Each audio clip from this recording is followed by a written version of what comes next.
Hey guys, Dwayne here. Today I want to talk about 4 techniques that I used when working on my recovery from narcissistic abuse.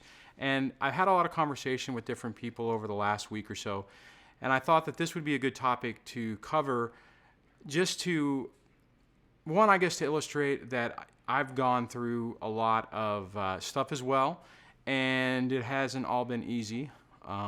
This is a very difficult process to get through. It's very traumatizing, and it's basically just not a lot of fun. And there's a lot of stuff that I had to go through myself, and I thought it would be helpful to share some of the techniques that I used to help me recover from this.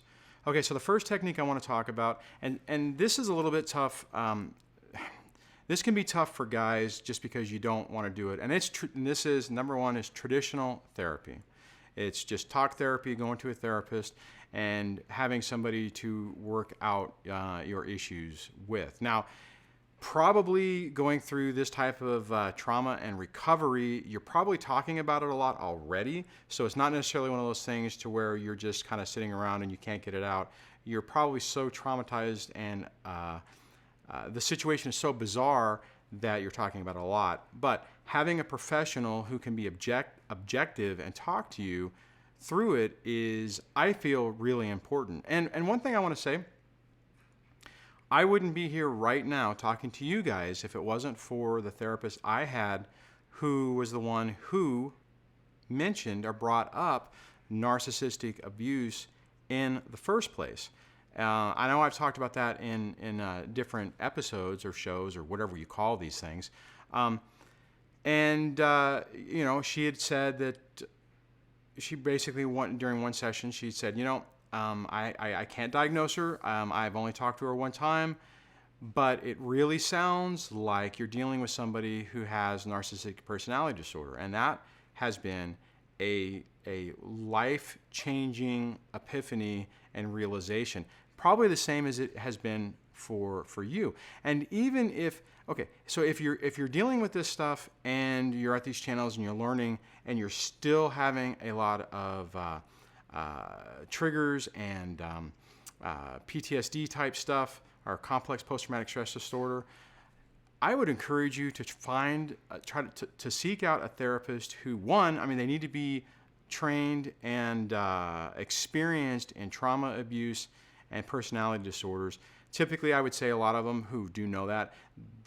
People with MPD and borderline personality disorder and such are really tough to work with, so a lot of therapists don't want to work with them, which that's fine, because you don't necessarily want that. You want somebody who understands it, who can understand what you're going through and offer you some real solid advice for your specific situation where you have a one-on-one interaction to help you through it. So I would seriously and strongly encourage you to utilize that or look at that as an option, because for me, I've found that it's been really helpful.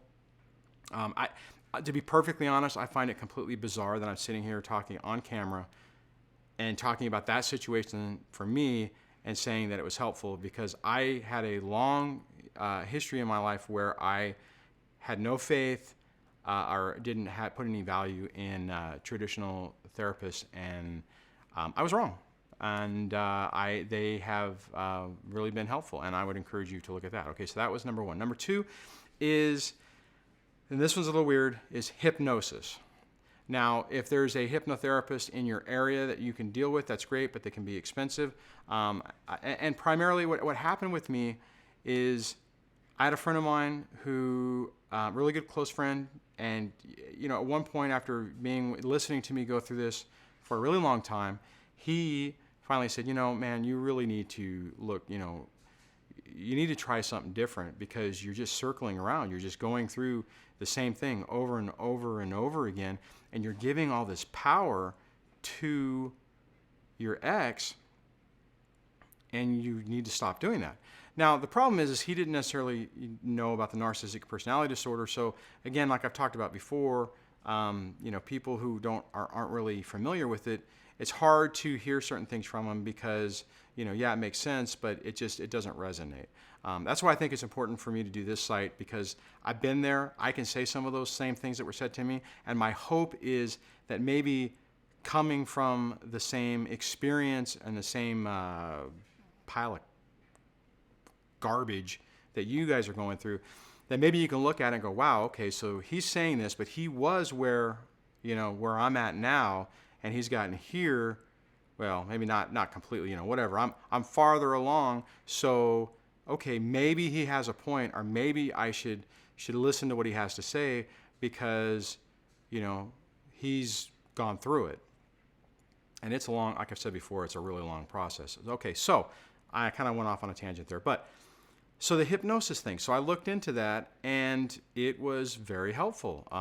It seemed a little bizarre. I thought it was, again, I kind of was really reluctant to it. But at that point in time, I was so tired of being stressed and unhappy and anxiety-ridden and triggered and all those things that I understand now, and I understand what they mean, that I was looking for some type of technique that would help me get through it. And the hypnosis stuff did help, and I'll leave some links in the description from some of the sites that I utilize. One of the sites that one of the sites I utilized was it didn't necessarily have narcissistic abuse recovery stuff. It was a more traditional relationship and dealing with divorces and stuff, which is what I thought I was dealing with. And see, that might be what you think too, or you were going through, is that you thought you were dealing with a traditional breakup, and you're wondering why you're still in this crazy making state.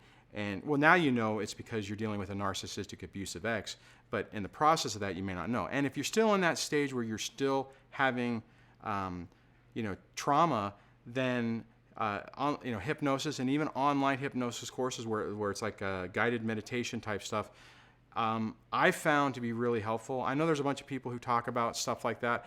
My path on this was kind of very specific. When I found out I went from point A to point B to point 3, I kind of stuck on what was working for me, and I didn't necessarily look at different stuff. So there's a lot of information out there that I didn't really know about.